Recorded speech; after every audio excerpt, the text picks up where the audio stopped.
2025 বৰ্ষটো কেনেদৰে পাৰ হ'ব মুখ্যমন্ত্ৰী ডক্টৰ হিমন্ত বিশ্ব শৰ্মাৰ কি ক'লে জ্যোতিষীয়ে 2024ক বিদায় দিবলৈ মাজত মাত্ৰ এটা দিন বাকী আছে ৰাজ্যৰ চৌপাশে বনভোজৰ উখল মাখল পৰিৱেশ চলি থকাৰ মাজতে নতুন বছৰটো কেনেদৰে পাৰ হ'ব তাক লৈ চলিছে জল্পনা কল্পনা মুখ্যমন্ত্ৰী হিমন্ত বিশ্ব শৰ্মাৰ 2025 বৰ্ষক লৈ কেইবাজনো জ্যোতিষীয়ে কৰিছে ভৱিষ্যতবাণী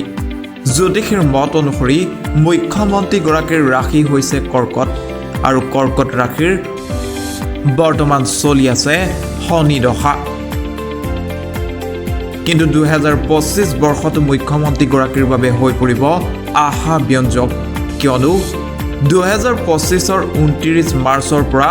ডক্টৰ হিমন্ত বিশ্ব শৰ্মাৰ শনি দশা আঁতৰিব ইয়াৰ সমান্তৰালভাৱে 2025 বৰ্ষটো নম্বৰ 9 নম্বৰ তেওঁৰ নামটোত 9 নম্বৰ আৰু জন্মৰ তাৰিখটো 1 নম্বৰ গতিকে 1 আৰু 9 নম্বৰ দুটা আটাইতকৈ ভাল সংমিশ্ৰণ এই বছৰটোত মুখ্যমন্ত্ৰীৰ বহু ইতিবাচক এই বছৰটো মুখ্যমন্ত্ৰী হিমন্ত বিশ্ব শৰ্মাৰ বহু বেছি ইতিবাচকতাৰে পাৰ হ'ব 2025 বৰ্ষটো সফলতাৰে যাব